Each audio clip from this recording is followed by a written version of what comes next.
7 maiores erros que fazem muitos investidores iniciantes perderem dinheiro. E olha só, desses 7 erros, eu, Carol, já cometi 4 deles durante esses 5 anos investindo, grande parte deles, né, quando eu comecei em 2017. Inclusive, você já ouviu aquele ditado que diz que sábio é aquela pessoa que aprende com o erro dos outros? Eu acredito muito nisso. Então, se você não quer perder dinheiro à toa no mercado financeiro, está começando agora, eu recomendo que você fique aqui no vídeo até o final.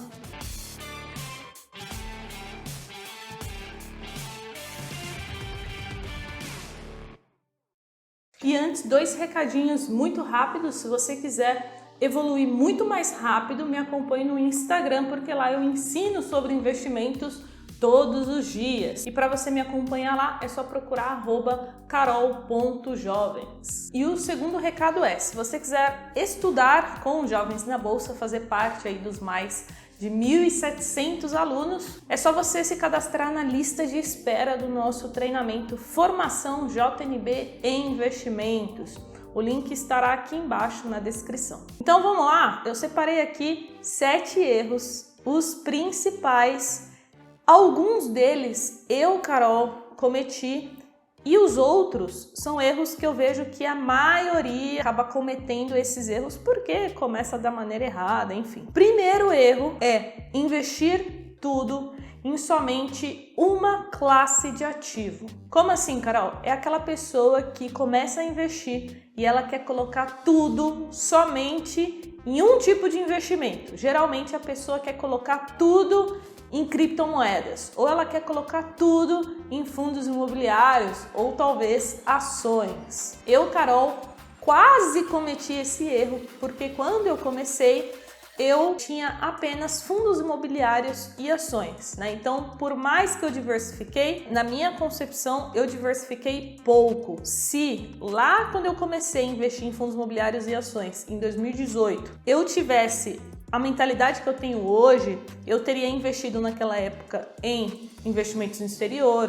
eu teria tesouro direto, renda fixa, só que infelizmente eu não tinha o conhecimento que eu tenho hoje. Então saiba que se você tem apenas uma classe de ativo na sua carteira de investimentos, primeiro, você está perdendo diversas oportunidades, ou seja, está deixando dinheiro na mesa, e segundo, você está aumentando o risco da sua carteira. Isso porque você está expondo, né, todo o seu patrimônio, o seu capital a somente um segmento, por exemplo, somente ao segmento imobiliário ou somente ao mercado de capitais. Então cuidado, porque além de diminuir o seu retorno no longo dos anos, você também está se expondo muito ao risco. Então esse é o nosso primeiro erro. E ó, no final, quero saber quantos erros desses 7 aqui você já cometeu. Ó, eu estou compartilhando aqui a minha história com investimentos, os meus erros para que você aprenda. Então eu quero que você seja honesto também, seja sincero comigo. E no final, você coloca aqui nos comentários quais desses 7 você já cometeu.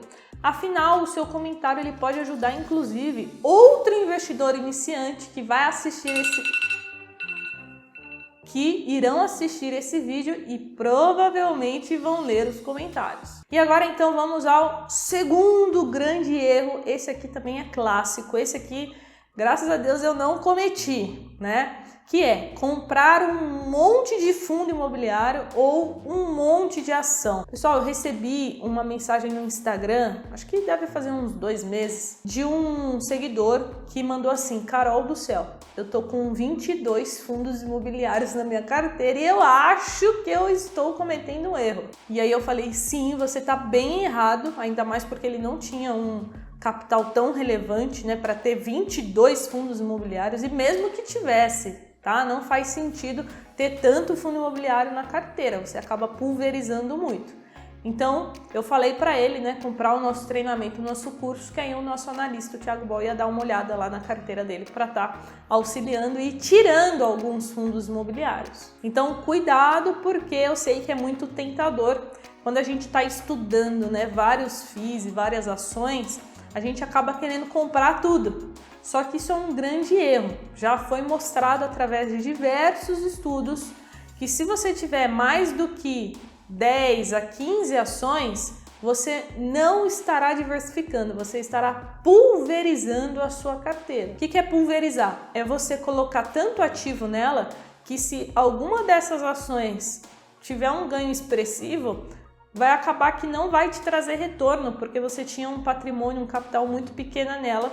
Isso porque você comprou um monte. Então vamos lá, qual o número ideal? No caso de fundos imobiliários, eu acho que 8 fundos imobiliários é um bom número. Eu sempre recomendo 5 para iniciantes. E no caso das ações, até 10 ações eu acho ok, mas novamente, para iniciantes eu sempre recomendo 5 FIIs e 5 ações. Vamos então para o nosso terceiro erro. Esse aqui, graças a Deus, eu também não cometi, que é investir em outras classes de ativos sem ter a reserva de emergência. Esse aqui é clássico, pessoal. Isso porque a maioria das pessoas ficam ansiosas. É normal. Eu, Carol, também fiquei quando comecei a investir. Eu também queria muito, né, começar a comprar ali outros ativos. Só que eu fui muito disciplinada, né? Eu me esforço muito para ser uma pessoa disciplinada. E eu já tinha entendido que a maneira correta era primeiro formar a reserva de emergência para depois começar a investir em outros ativos. Então eu, Carol, demorei 1 ano para montar minha reserva de emergência, né, em 2017. Porque naquela época eu estava com pouquíssimo dinheiro, então todo mês eu colocava um pouquinho no Tesouro Selic para conseguir chegar na quantia que eu tinha determinado, e isso levou um bom tempo. Mas enquanto isso eu fui o quê? Estudando, né? Eu nunca parei de estudar, mesmo muitas vezes sem ter 10 reais para comprar uma ação, um fundo imobiliário, eu estava estudando, porque eu sabia que em algum momento eu teria dinheiro para investir e eu precisaria o quê? Estar pronta, né? De nada adianta eu te dar 100 mil reais na sua mão agora se você não sabe onde investir, se você não sabe montar uma carteira diversificada. Isso porque você não tem conhecimento suficiente. Então, mesmo que você não tenha muitos recursos agora, não pare de estudar. Vamos então aqui ao quarto erro. Esse aqui, eu cometi, que foi arriscar mais de 5% do patrimônio em day trade. Quem me acompanha, né, já há muito tempo sabe que lá em 2017, 2018, o meu primeiro contato com o mercado financeiro foi através do day trade. Então, logo após que eu terminei de montar a minha reserva de emergência, eu já fui para o altíssimo risco, porque naquela época eu, novamente, não tinha o conhecimento necessário, então acabei cometendo esse erro. Então eu perdi R$1.000 na época, em alguns meses operando, e olha que eu tinha estudado muito, né? Já estava estudando mais de 6 meses day trade, né? Para ir para a conta real, sair do simulador e ir para a conta real, e mesmo assim foi muito difícil. E aí depois, estudando, eu entendi que o recomendado é que você coloque no altíssimo risco de 3 a 5% do seu patrimônio. Então, se você tem pouco dinheiro, tipo menos de 10 mil reais para investir, nem faz sentido você pensar em day trade. Só que, infelizmente, né, muitos vendedores de curso aí de day trade falam o contrário para te vender essa ideia, essa ilusão que você tendo R$1.000, R$5.000 é o suficiente para você começar a operar. E não é. Você operando com metade do seu capital ou até mesmo tudo que você tem, você nunca vai ter um bom controle psicológico. Isso eu só fui entender depois de muitos anos, né? Quando eu consegui acumular um capital maior. É muito diferente você arriscar 5% do seu patrimônio, 3%, 1%, 0,5% e arriscar tudo que você tem. O nosso psicológico, ele trabalha de forma diferente nessas situações. Então eu vejo hoje, quando eu quero fazer alguma aposta ali, alguma coisa bem agressiva, eu vou lá e pego 1%. Só que isso não tira o meu sono.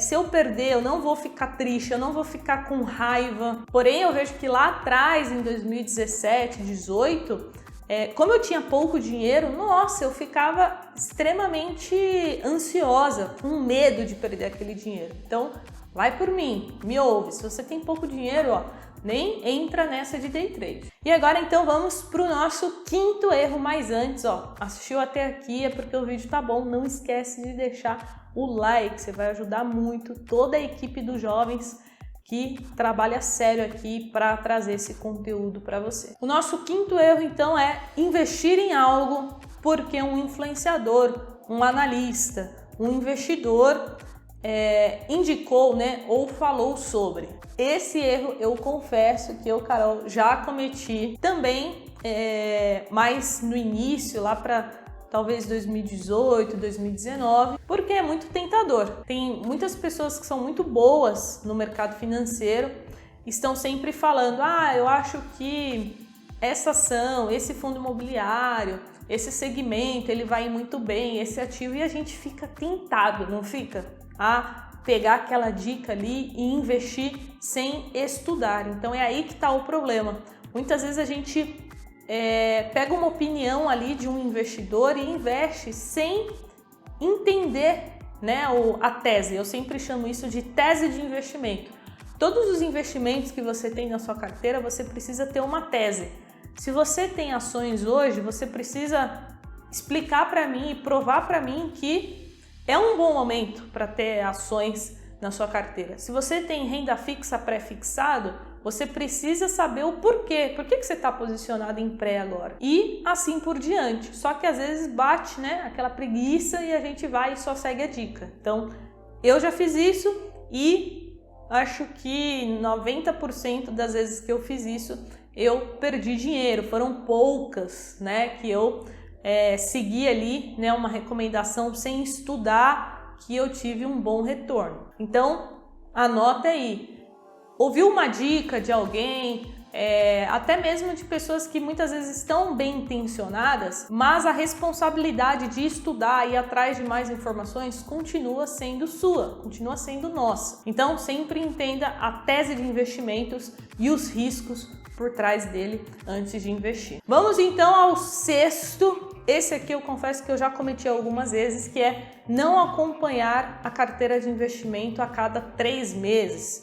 Esse é um prazo que eu acho muito bom para um investidor, pessoa física, estar acompanhando a carteira de investimentos. Então, a cada 3 meses, se você investe em ações, você precisa dar uma olhada nos resultados trimestrais, né, da empresa. Se você investe em fundo imobiliário, você precisa dar uma olhada no relatório gerencial. Se você investe em renda fixa, você precisa entender se mudou as expectativas e as projeções para os juros futuros, para a inflação, para a taxa Selic, para o dólar. Então eu acho que um bom prazo é a cada 3 meses você separar algumas horas ali do seu dia, algumas horinhas, para definir o que faz sentido você manter na sua carteira de investimento, o que faz sentido você se livrar e também onde fazer os aportes, né? Que a gente chama de rebalanceamento de carteira, e isso a gente deixa para um próximo vídeo. E agora o sétimo erro é não investir todos os meses, né? É isso aqui que vai fazer a diferença lá na frente. Por quê?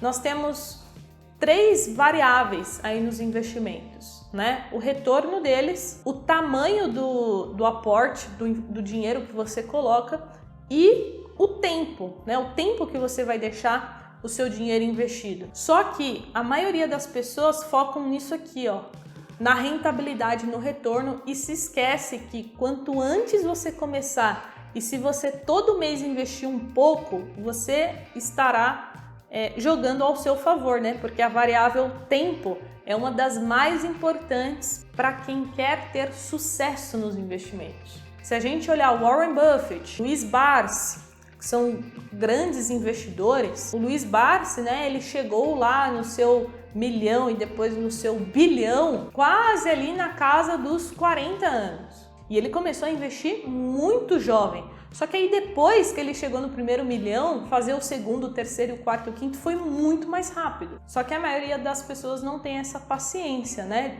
Dos primeiros anos, nas primeiras décadas, ter a consistência de investir todos os meses. Então, crie esse hábito que você vai me agradecer no futuro e o seu eu do futuro também vai te agradecer. E agora, ó, pra gente fechar com chave de ouro, separei aqui uma dica bônus para quem ficou até o final do vídeo, que é não investir na baixa. Esse aqui é um erro muito comum, porque as pessoas agem muito no emocional. Só que para você ganhar dinheiro no mercado financeiro, você precisa ser o mais racional possível. Como assim, Carol? Nos momentos de pânico, de caos e de crise, nós precisamos estar atento às oportunidades, porque geralmente são nesses momentos que você vai conseguir fazer muito dinheiro com o mercado financeiro. Para ilustrar isso, eu peguei aqui o histórico do PL da Bolsa. Então, olha só, aqui a gente tem um histórico de 2001 até 2023. Então, a gente consegue ver aqui todos os momentos de crise que nós passamos. Então, no início do governo Lula, lá atrás, nós tivemos uma queda e depois a Bolsa já se recuperou. Depois, nós tivemos a crise de 2008 lá nos Estados Unidos, que impactou de forma geral e fez com que o nosso Ibovespa derretesse. Só que logo depois, pouco tempo depois, a Bolsa novamente já se recuperou. Depois nós tivemos o impeachment da Dilma, que gerou também uma excelente oportunidade de comprar bolsa. E olha só, em pouco tempo já subiu. Depois veio pandemia, essa aqui grande parte vivenciou e logo depois, muito rapidamente, a bolsa subiu novamente. E olha só, agora nós estamos nesse momento aqui. Nós nunca vimos o Ibovespa tanto tempo nesses patamares tão baixos, né? O PL atual está girando em torno de 5 vezes. Ou seja, em algum momento o Ibovespa vai ter que subir. Olha os patamares que ele está. Agora, a pergunta que eu te faço é: você está comprando boas empresas neste momento ou você está somente na renda fixa? Então, quero deixar essa reflexão aqui no final desse vídeo. Vou deixar registrado aqui no dia 24/3 de 2023 que eu, Carol, estou comprando bolsa todos os meses. Acredito que este é o momento de se posicionar e daqui a alguns anos a gente vai ver se eu estava certo ou não, porque vai ficar registrado aqui no YouTube. Então, jovens, espero que vocês tenham gostado. Compartilhei aqui um pouco dos meus fracassos na Bolsa de Valores e eu tenho certeza que se você me ouvir, você não vai cometer esses erros que eu cometi e vai ter muito sucesso aí nos investimentos. Espero que você tenha gostado. Deixa aqui embaixo os seus erros agora, né? Sua vez. E não esquece de deixar o like. Jovens, um grande beijo, um grande abraço e a gente se vê nos próximos conteúdos. Tchau!